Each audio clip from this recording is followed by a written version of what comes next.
السلام علیکم دوستو، میرا نام ہے محمد الطاف رضا۔ اس ویڈیو کو پورا ضرور دیکھیں اور بھی ایسے ویڈیو دیکھنے کے لیے میرے چینل کو سبسکرائب کریں اور بیل آئیکن کو آل پہ کلک کریں۔ تو چلیے آگے دیکھتے ہیں ویڈیو۔ یہ کوئی میرا کمال نہیں، مجھے نہ بس میرے لیے دعا کر، رب میرے اندر کوئی حوصلہ پیدا کر دے، تو میری تعریف نہ کر، دعا کر اللہ کچھ کر دے۔ یہاں تو لوگوں نے 7 بندہ کھڑا کیا ہوا ہے تعریفیں کرنے والا۔ تعریف کرو صبح سے شام تک، جس نے جس کے ساتھ رشتہ رکھنا ہے اس کا طریقہ ہے کہ اس کی تعریف کرے، کہے تو بڑا اچھا ہے، تب رشتہ قائم رہتا ہے۔ وہ لوگ اپنی عادات پر محنت کرتے تھے، جدوجہد کرتے تھے، کوشش کرتے تھے اور سنور جاؤں اور سنور جاؤں۔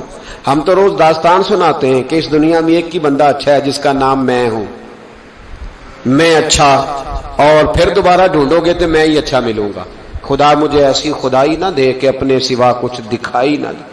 اپنی عادات پر محنت کریں۔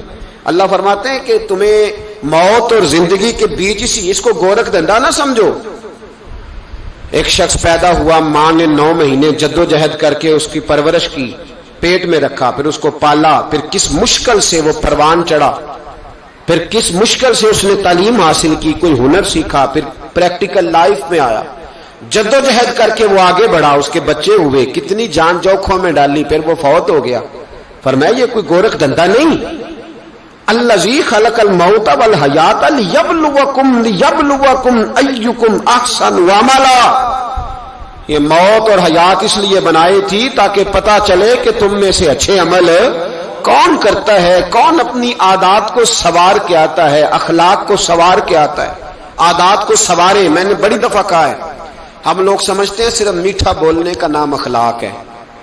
میٹھا بولنا اخلاق کا ایک جز ہے۔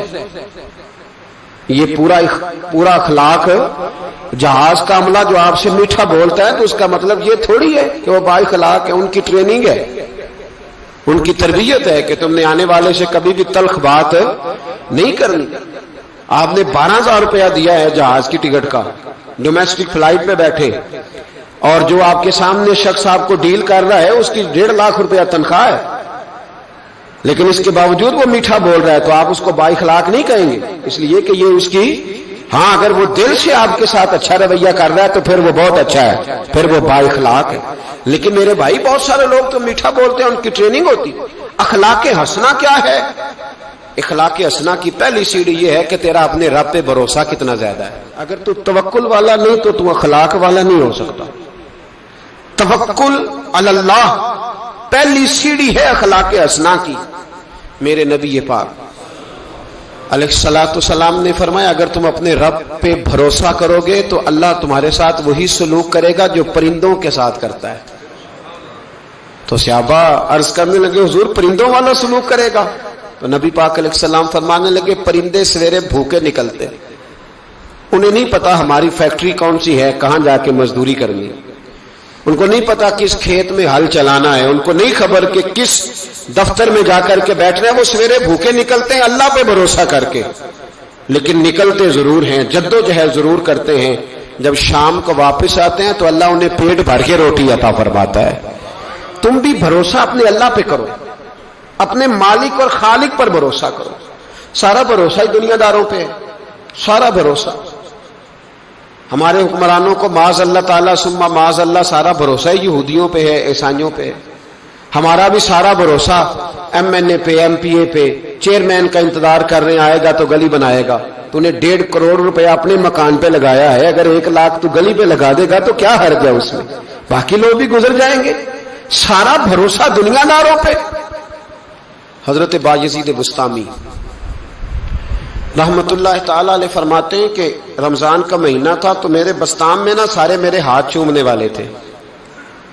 ہاتھ چومنے والے بڑے اچھے ہوتے ہیں، لیکن کبھی کبھی دل کرتا ہے کہ بندہ تنہائی میں بیٹھے اکیلا، کوئی نہ ہو، ایک بندہ ہو، ایک اس کا رب ہو۔ کبھی کبھی دل، بابا بلے شاہ صاحب نے بھی کہا اٹھ بلیا چل اوتھے بسیے جتھے بس دینی ساری انے، اوتھے بسیے جتھے بس دینی 2-3 نہیں ساری انے، اٹھ بلیا چل اوتھے بسیے جتھے بس دینی سارے انے، نہ کوئی ساڈی ذات پچھانے نہ کوئی سانو منے۔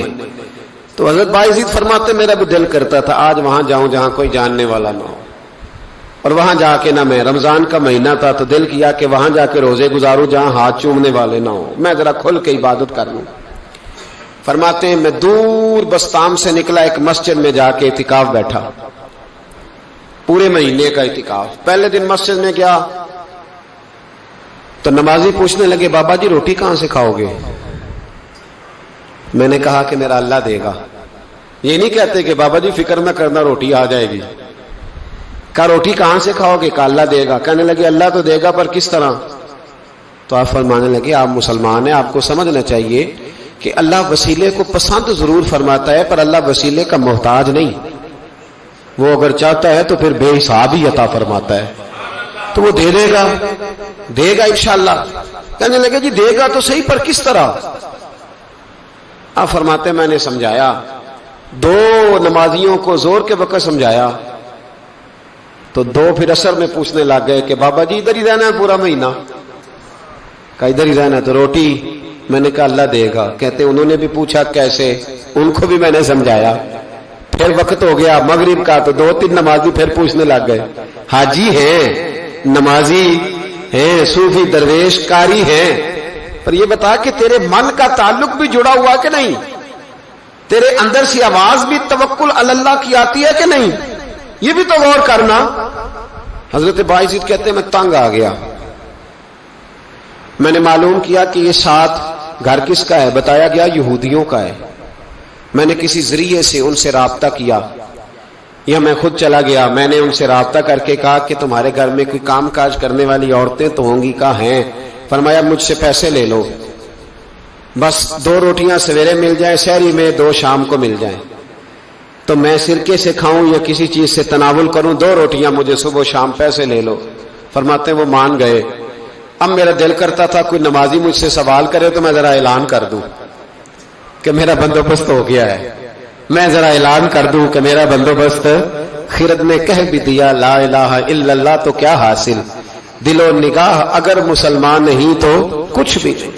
فرماتے ہیں میں ایک نمازی نے عصر میں پوچھ لیا کہ بابا روٹی, تو میں بول پڑا, میں انتظار میں تھا.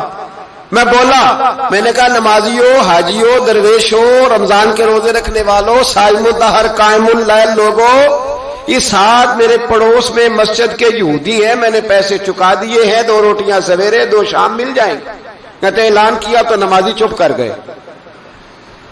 اب 3 دن بیت گئے, کسی نے پوچھا ہی نہیں. اللہ, کسی نے پوچھا نہیں روٹی کہاں سے آئے گی. حضرت بایزید فرماتے ہیں فجر کا وقت تھا, سر سجدے میں رکھ کے میں کھول کے رویا اور نماز پڑھ کے میں نے نمازیوں سے کہا او نمازیوں آؤ دوبارہ سے کلمہ پڑھے, آؤ پھر سے کہیں لا الہ الا اللہ, آؤ پھر سے کلمہ پڑھے. کہتے نمازی کہنے لگے تو کون ہوتا ہے ہمیں دوبارہ کلمہ پڑھانے والا؟ میں نے کہا یارو کس طرح کے مسلمان ہو کہ میں روز کہتا رہا اللہ دے گا, تم کہتے تھے کیسے دے گا, اور جب میں نے کہا 2 روٹیاں یہودی دے دیں گے تو تم خاموش ہو گئے ہو.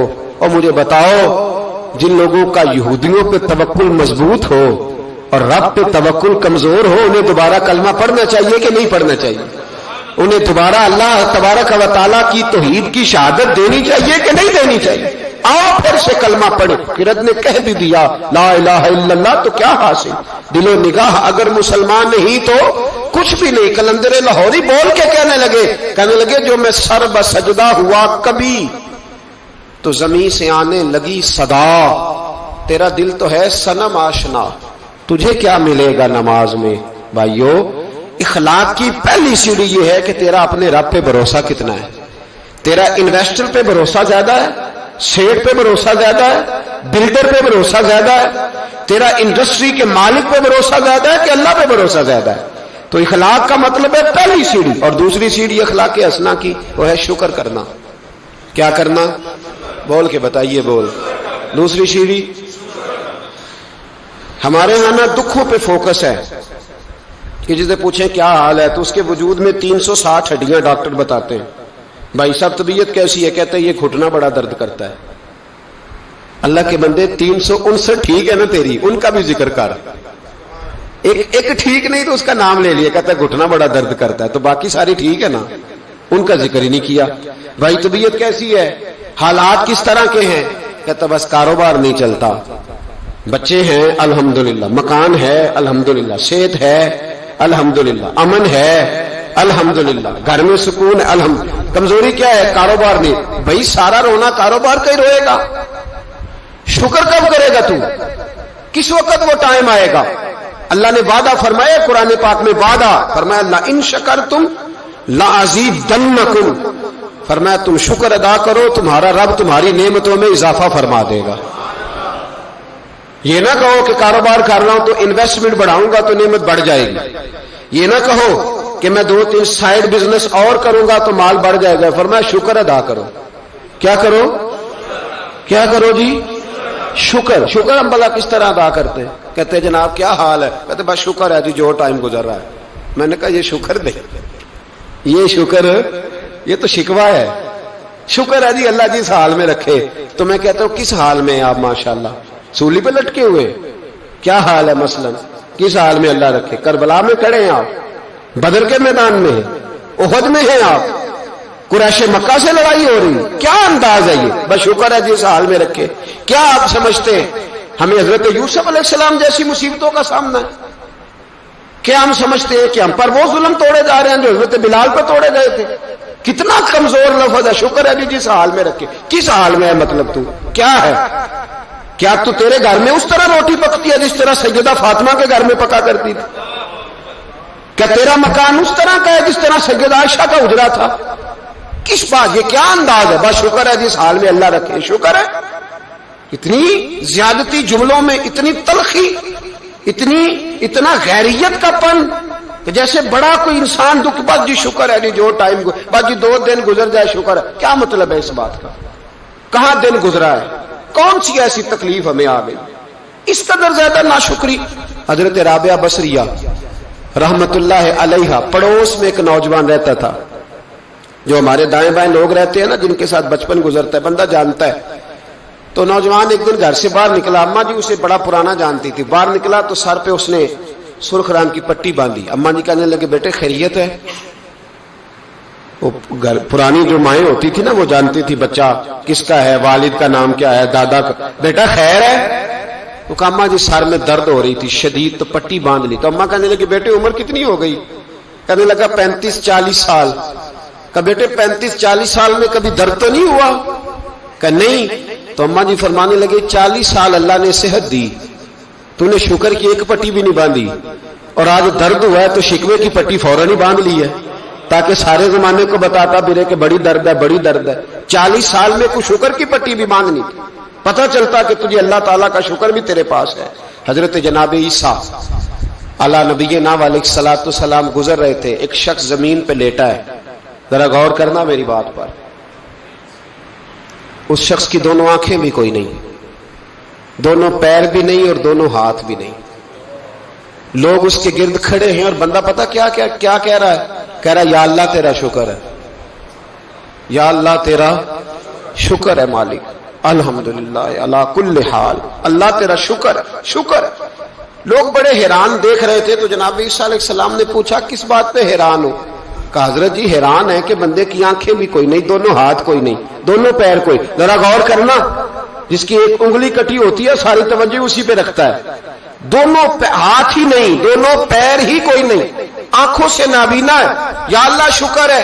لوگ عرض کرنے لگے حضور اس بندے کے حال پر حیران ہے کہ آنکھیں بھی کوئی نہیں، ہاتھ بھی نہیں، پیر بھی، شکر شکر پکار رہا۔ جناب عیسیٰ قریب گئے اور اس کے کان کے ساتھ منہ لگا کے کہنے لگے کس بات پہ شکر کر رہے ہو؟ نہ ہاتھ ہے، نہ پیر ہے، نہ آنکھیں ہیں۔ کہنے لگا حضور کوئی عرض نہیں، ہاتھ نہیں، آنکھیں نہیں، پیر نہیں، بیوی نہیں، بچے نہیں، گھر نہیں، پر شکر ہے اللہ تعالیٰ کا، اس نے مجھے ایمان کی دولت تو عطا فرمائی ہوئی ہے۔ حضور میں صاحب ایمان ہوں، شکر کی بات نہیں کہ اتنے سارے کافروں میں کلمہ پڑھتا ہوں، اور حضور آپ پوچھ رہے ہیں شکر کس بات کا؟ ان لوگوں کو بتائیں کہ جس کے سرانے اللہ کے نبی جناب عیسیٰ علیہ السلام کھڑے ہو وہ شکر ادا نہ کرے۔ میں بڑا شکر نہیں کہ میں جناب عیسیٰ کا کلمہ پڑھتا ہوں، میں اللہ تبارک و تعالیٰ پہ ایمان رکھتا ہوں، یہ مقام شکر نہیں؟ تو بھائی شکر کا مقام ہے، اور دوسرا اخلاق ہے، تیسرا صبر کرنا۔ کیا کرنا؟ ہمارے ہاں صبر پتہ کیا ہے؟ کسی کے گھر میں کسی کا انتقال ہو گیا تو مہینہ بھر سینہ کو بھی ہوئی معاذ اللہ، عورتوں نے کفریہ جملے بولے، بڑا کچھ کہا، بڑا کچھ. مہینے کے بعد پوچھا کیا حال ہے؟ کہتے صبر آ گیا. یہ صبر نہیں آیا، یہ زخم صحیح ہو گیا ہے. صبر کس کو کہتے ہیں؟ مسلم شریف میں نبی پاک علیہ السلام کا فرمان ہے، فرمایا انما صبرہم عند الصدمۃ الاولی. فرمایا این جب تجھے مصیبت کی خبر پہنچے اس وقت اگر تو صبر کرے پھر تو نے صبر کیا ہے. اس وقت اگر تو کہے انا للہ و انا الیہ راجعون پھر تو صابر ہے. اگر 1.5 مہینے کے بعد 6 مہینے کے بعد صبر نہیں آیا پھر تو زخم صحیح ہو گیا، پھر تو آنسو ہی خشک ہو گئے. صبر این مصیبت کے وقت، این جب مصیبت آئے تو صبر کرنے کا نام صبر ہے. اندر حوصلہ پیدا کرے، صبر پیدا کرے. ہم نے جو اللہ سے نعمتیں لی ہیں وہ پیسے جمع کرا کے نہیں لی، معاذ اللہ، اس نے اپنے فضل سے دی ہے، اور جب چاہتا ہے اپنے کرم سے واپس بھی لے لیتا ہے. اپنی زندگی میں حوصلہ پیدا کرے. اور ایک بات اور، صوفیاء کرام، اولیاء کرام یہ فرماتے ہیں کہ دکھ انسان کو اللہ کے قریب کرتے ہیں. آپ کو نہ بھی سمجھ آئی تو جملہ بڑا مزیدار ہے، میری تربیت کرے گا. دکھ انسان کو اللہ کے قریب کرتے، سکھ بندے کو اللہ سے دور کرتے. یاد رکھنا، جن کو دکھ کوئی نہیں نہ ہوتا وہ تو بیت اللہ کے غلاف کو پکڑ کے بھی نہیں روتے. جو تڑپ رہے ہوتے نا، تڑپ رہے ہوتے، سسکیاں لے رہے ہوتے، ان کے قریب جا کے پوچھو بابا کیا مسئلہ ہے، تو کہتے ہیں بیٹی سسرال میں دکھی ہے، بیٹا جوان ہے پر بے اولاد ہے. دکھ ہے نا جن لوگوں کو، ان کے پاس درد ہے، ان کی آنکھوں میں آنسو ہے.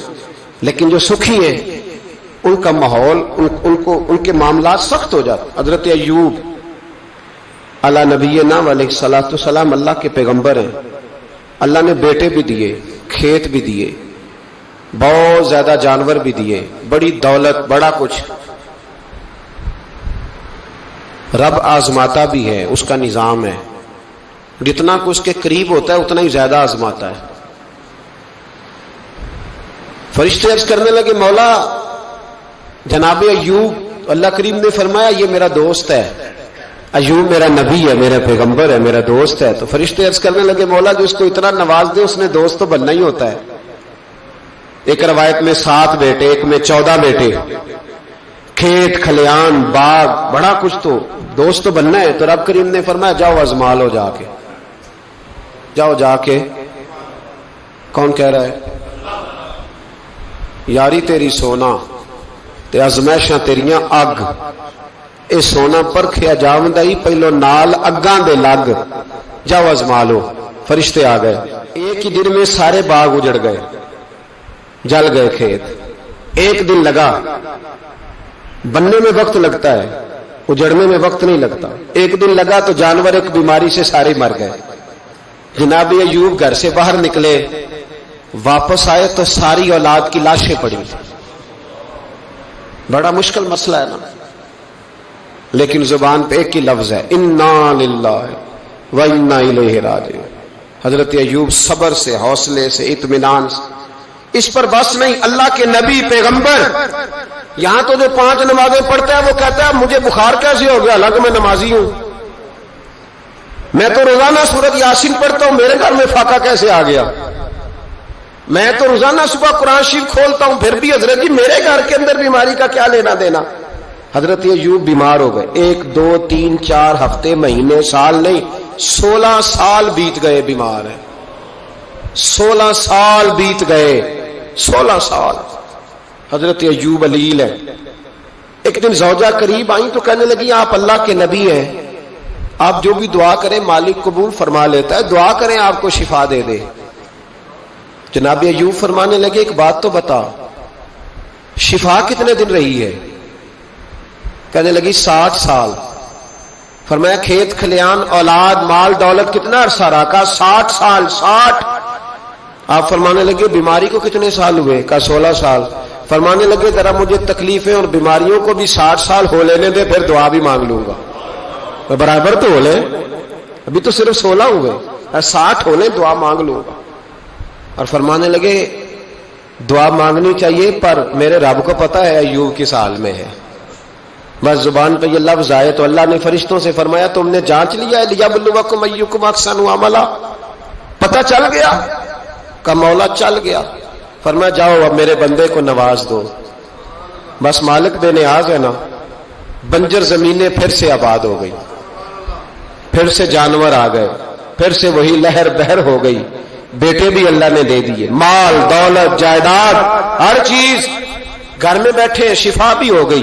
حضرت ایوب کی زوجہ قریب بیٹھی ہے، سکھوں کے دن آ گئے، پوچھنے لگی ایوب ایک مسئلہ پوچھنا ہے، ایک بات ذہن میں آئی، اجازت دے تو دریافت کروں؟ فرمانے لگے پوچھو۔ تو زوجہ عرض کرنے لگی حضور بتلائیے دکھ اچھے کے سکھ، دکھ اچھے کے سکھ؟ تو جناب ایوب فرمانے لگے دن سارے اللہ کے ہیں، دن سارے اللہ، دکھی رکھے تب بھی مہربانی، سکھی رکھے تب بھی فضل اسی کے ہیں، پر اگر میرے دل کا حال پوچھے نا تو دکھ بڑے اچھے تھے، بڑے اچھے تھے وہ دکھ۔ کہا حضور دکھ اچھے تھے؟ تو جناب ایوب فرمانے لگے جب میں بیمار تھا تو میرا رب 24 گھنٹے میں ایک دفعہ میرا حال پوچھا کرتا تھا۔ رب پوچھتا تھا ایوب تیرا کیا حال ہے، رب پوچھتا تھا، خدا خود میرے مجلس بود، اللہ پوچھتا تھا۔ فرماتے ہیں 12 گھنٹے اس مزے میں گزر جاتے تھے کہ میرے رب نے میرا حال پوچھا ہے، 12 گھنٹے اس کیف میں بیت جاتے کہ اللہ نے حال پوچھا ہے۔ اور فرمایا اگلے 12 گھنٹے میں انتظار کرتا رہتا تھا کہ رب دوبارہ کب حال پوچھے گا۔ فرمایا 24 گھنٹے میں ایک دفعہ پوچھتا تھا، دو عمر دراز مانگ کے لائے تھے 4 دن، 2 آرزو میں کٹ گئے، 2 انتظار میں۔ تو فرماتے ہیں بس یہ اس طرح حال گزر جاتا تھا۔ فرمانے لگے شفا تو ہو گئی، صحت تو ہو گئی، کھیت کھلیان تو ہو گئے، پر اب میرا رب میرا حال تو نہیں نہ پوچھتا۔ صبر کرنا سیکھیں، حوصلہ پیدا کریں۔ یہ چھوٹی چھوٹی باتوں پہ، چھوٹے چھوٹے معاملات پہ رونے لگنا اور چھوٹی چھوٹی چیزوں کو آڑ بنا کر ناشکری کرنا، صبر پیدا کریں۔ یہ بہت اعلیٰ عادت، اگر آپ میں حوصلہ ہوگا نا تو گھر کے اندر بہت سارے معاملات، گھر کے اندر، دفتر کے اندر، فیکٹری کے اندر، معاشرے کے اندر صحیح رہیں۔ لیکن اگر آپ صبر کے عادی نہیں، صبر نہیں کرنا آتا تو پھر تو بڑی جلدی آپ کے معاملات بگڑنے لگے۔ چوتھی عادت ہے نیکیاں کر کے ان کو بھولنا سیکھیں۔ نیکی کر کے بھول جایا کریں۔ کسی کو روٹی کھلا کے اسے یاد نہ رکھیں، کسی کو رستہ دکھا کے پھر اسے یاد نہ رکھیں، کسی کو ایک دفعہ 10,000 قرض دے کے اس کی مشکل میں پھر دوبارہ اس کا ذکر نہ کریں۔ یہ خوبصورت لوگوں کی علامت نہیں، یہ کمزور لوگوں کی علامت۔ جو کمزور لوگ ہوتے ہیں نا، چھوٹے لوگ، وہ اس کا ذکر کرتے ہیں، وہ کچھ جگہوں پہ اپنی نیکیوں کا اظہار کرتے ہیں۔ نیکی ہوتی وہ ہے جو بندے اور رب کے درمیان راز ہوتی ہے، جو اللہ اور بندے کے درمیان۔ اب نا اس عادت کی بڑی ضرورت ہے، بڑی ضرورت۔ ہر آدمی کہہ رہا ہے میں نے فلاں کے لیے بڑی قربانی دی۔ کون سی قربانی دی؟ سولی پہ لٹکا ہے تو؟ کیا کیا ہے؟ میں نے فلاں لیڈر کے لیے بڑی قربانی دی، مثلا کیا کر دیا، کیا انقلاب ہے؟ اور جب آپ نے کہہ دیا تو پھر وہ قربانی ویسے بھی ختم ہو چکی ہے، اب تو وہ ملیا میٹ ہو گیا، اظہار جو کر دیا۔ نیکی کریں پھر اس نیکی کو چھپائیں، اس کا اظہار۔ ہمارے ہاں پوسٹر بڑے لگتے ہیں، اجتماعی شادیاں، یہ جناب یہ لوگ نا یہ رمضان شریف چڑھتے ہی ہمارے پاس پرچیاں لے کے آتے ہیں، جمعے میں اعلان کر دیں 4:30 بجے تک غریب سارے فلاں جگہ پہنچ جائیں، وہاں آٹا بانٹا جائے گا۔ تو میں کہتا ہوں غریبوں کی لسٹ ہم سے لے لو، خود جا کے گھروں میں دے آؤ۔ یہ سنت نہیں نبی پاک علیہ السلام کی، یہ صحابہ کا طریقہ نہیں گھر جا کے دینا، یہ حضور علیہ السلام نے سکھایا نہیں۔ رات کے وقت کسی کی خدمت کرنا، پہلے لوگ غریب کی بیٹی کو اپنی بیٹی سمجھتے تھے، اب غریب کی بیٹی کی شادی ہوتی ہے اجتماعی شادی میں، بڑا بورڈ لگایا جاتا ہے، پھر اخبار پہ فوٹو ہوتی ہے دولہے کی، یعنی اس کی ویڈیو بناؤ تاکہ اس کے پوتے بھی کل کو کہیں کہ ہماری دادی کی شادی خیرات میں ہوئی تھی، ہمارے دادا کا نکاح خیرات میں ہوا۔ ٹھیک ہے، ہم پر لوگ خشکی کا تانا لگاتے ہیں تو کوئی حرج نہیں، لیکن میں نہیں قائل۔ مجھے کہتے ہیں جی محفل میلاد پر ہم 11 بچیوں کی شادی کرائیں گے، تو میں کہتا ہوں آپ کو کیا ضرورت ہے؟ جو اگر دینا ہے تو جاؤ ان کے گھر جا کے غریب باپ کی ہتھیلی پہ رکھا ہو، بات ختم ہو گئی۔ زیادہ تحقیق کا تو ہمیں حکم ہی نہیں ہے۔ نیکی کر کے اس کا اتنا اظہار، اس قدر زیادہ اس کا نام. میں نے پہلے بھی کہا تھا ایک دفعہ پھر کہتا ہوں, میں مساجد میں جاتا ہوں تو وہاں نا بورڈ لگے ہوئے ہیں, فلاں آدمی 100 روپیہ دیتا ہے اس کا بھی نام لکھا ہے, 600 روپے والے کا بھی نام لکھا ہے, یہ 1000 روپیہ مہینے کا دیتا ہے. تو میں نے کہا آپ نے صرف یہاں نام لکھوایا, اس کا ساری جگہ پہ کیوں نہیں اشتہار لگوایا تاکہ اجر دینے والے دے تو لیتے. میرے رسول پاک صلی اللہ علیہ وسلم نے فرمایا کچھ لوگ قیامت کے دن احد پہاڑ کے برابر نیکیاں لے کے آئیں گے تو رب ان سے فرمائے گا تمہارے پاس, تمہارے لیے میرے پاس, میں تمہیں اجر نہیں دوں گا, جاؤ. یا اللہ ہم کہاں سے اجر لیں؟ تو رب فرمائے گا انہیں سے اجر لو جنہیں دکھانے کے لیے تم نیکی کرتے تھے, میرے لیے تو کی نہیں. اپنی نیکیوں کو چھپانا سیکھیں. کوئی خیر کا کام کرے تو اس پہ پردہ ڈالے, بچیں. میں مکہ شریف سے مدینہ طیبہ کی حاضری کے لیے جا رہا تھا تو ایک جگہ رستے میں رک کے نا, حج کے سفر پہ تھے ہم لوگ, تو رک کے کھانا کھایا. تو کھانا اتنا اچھا تھا کہ میں نے کہا کہ ایک روٹی اور منگاؤ. کھانا کھا چکے, بل دینے کے لیے جب کاؤنٹر پہ ایک شخص پہنچا ہم میں سے, اس نے اس کو کہا کہ پیسے رکھ لو. کہنے لگا پیسے ہو گئے تمہارے. میں نے کہا کہ پیسے ہو گئے, کیا مطلب پیسے ہو گئے؟ ہم تو یہ 4-5 لوگ ہیں ایک گاڑی کے مسافر, تو یہیں بیٹھے ہیں, تو پیسے کون دے گیا؟ تو کہنے لگے صبح ایک شخص آتا ہے اور وہ پیسے دے جاتا ہے, کہتا ہے نہ صدقہ ہے نہ خیرات ہے, یہ ایک تحفہ ہے, بس جو میرے نبی کے شہر جاتا رستے میں مسافر ٹھہرے اسے میری طرف سے کھانا کھلا دینا. میرا دل چاہا کہ میں اس کے لیے دعا کروں کہ اس کا جذبہ, محبوب سے محبت, غلامی. میں نے کہا نام بتا دے. تو کہنے لگے, وہ شخص کہنے لگا, پاکستانی تھا, کہنے لگا اللہ کی قسم ہمیں بھی نام کا نہیں پتا. اس نے کبھی بتایا ہی نہیں, وہ بتاتا ہی نہیں, کہتا ہے بس جو تمہیں مسافر ملے نا محبوب کے شہر جاتا اور جہاں رک جائے اسے کھانا کھلانا, میں اپنے محبوب کے مہمانوں کی میزبانی کرنا چاہتا ہوں. او خدا کے بندو, نیکی تو اس کا نام ہے. حضرت عبداللہ بن مبارک رحمۃ اللہ علیہ کوفے جایا کرتے تھے, رستے میں ایک سرائے تھا. آج کل ہوٹل ہوتے, اس موقع پہ سرائے تھے, مسجدوں کے ساتھ مہمان خانے بنے ہوتے. وہاں ایک نوجوان بڑا غریب سا, اس کا شوق تھا لوگوں کی خدمت کرنا. آپ جاتے تو وہ نوجوان رستے میں ملتا, آپ کی خدمت کرتا, پانی لا کے دیتا, پانی بھر کے رکھتا, وضو کراتا, خدمت کرتا. اکثر آپ علماء سے ملنے جاتے, علماء کوفہ سے یا کسی اور سفر پہ, تو اس رستے گزرتے, نوجوان بڑا اچھا لگتا. ایک دن آپ تشریف لائے, نوجوان وہاں نہیں تھا. آپ نے لوگوں سے پوچھا وہ کہاں ہے؟ کہنے لگے حضور غریب تھا, قرضہ بڑا چڑھ گیا, تو کسی نے مقدمہ کر دیا ہے, کوتوالے شہر گرفتار کر کے لے گیا ہے اور وہ بڑا ہی پریشان ہے. جس کے پیسے دینے ہیں وہ بڑا سخت ہے, اس نے اسے بڑا تکلیف میں رکھا ہے اور وہ عذاب میں. وہ نوجوان کہتے ہیں کہ میں سخت کرب میں تھا, رشتہ دار, دوست, احباب, تال سب کو میں نے پیغام دیے, لیکن کوئی میری مدد کو نہ پہنچا. ساری عمر ہی آٹا گد ہے, میں لکھاں کیتے نہیں پیڑے, اب وقت آیا ہی تو محمد بخشا, کوئی نہیں ہو بیٹھا نیڑے. فرماتے میں شدید تکلیف میں تھا, کوئی میرا پرسان حال نہ تھا. حضرت عبداللہ بن مبارک کو جب پتا چلا تو چپکے سے گئے, کوت والے شہر کو کونے میں بلایا, فرمایا اگر میں اس کا قرضہ دے دوں تو آزاد کر دو گے؟ اور تم بھی جانتے ہو اور سارا کوفہ جانتا ہے کہ جان بوجھ کے نہیں دبائے, مجبور ہو گیا ہے, غریب ہے, مہلت مانگ رہا ہے. میں دے دوں تو آزاد کا حضور آپ دے دیں, کر دیں گے آزاد. کہتے پیسے دیے اور دے کے کہنے لگے ایک وعدہ کر, میری زندگی میں کسی کو بتائے گا تو نہیں کہ میں نے دیے؟ کوتوال کہنے لگا حضور زمانہ حیا کرتا ہے تو میں بھی کروں گا. نہیں, اب اس میں اختلافی چیزیں بھی اس واقعے میں بزرگوں نے لکھی ہیں. کہتے ہیں بتایا, کسی کو بتاؤ گے تو نہیں؟ کہا جناب نہیں بتاؤں گا. حضرت عبداللہ بن مبارک رحمت اللہ نے پیسے چکائے, خود سفر پہ چلے گئے, کوتوالے شہر میں آزاد کیا. کہا کس نے دیے؟ کہا کوئی نیک تھا جو دے گیا. وہ شخص بڑا خوش ہوا, دعائیں دینے لگا, کہتا میں ڈھونڈنے لگا میرا محسن مجھے مل جائے.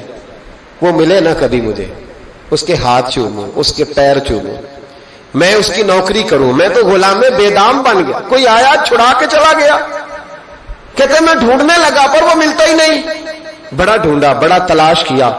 فرماتے ڈھونڈتے ڈھونڈتے تلاش کرتے کرتے عمر بیت گئی. جناب عبداللہ بن مبارک کئی دفعہ وہاں آئے تو وہ نوجوان کہتا میں نے بابے کو بڑی نصیحتیں کی, بڑی نصیحتیں کی. میں نے کہا حضور آپ بھی نیک ہیں, فلاں مفتی صاحب بھی بڑے نیک ہیں, پر نیک تو وہ تھا نا جو میرے پیسے دے گیا. میں انہی کو نصیحتیں کرتا رہتا, سمجھاتا رہتا. تو کہتے وہ مجھے کہتے دعا کر اللہ مجھے بھی ویسا بنا دے.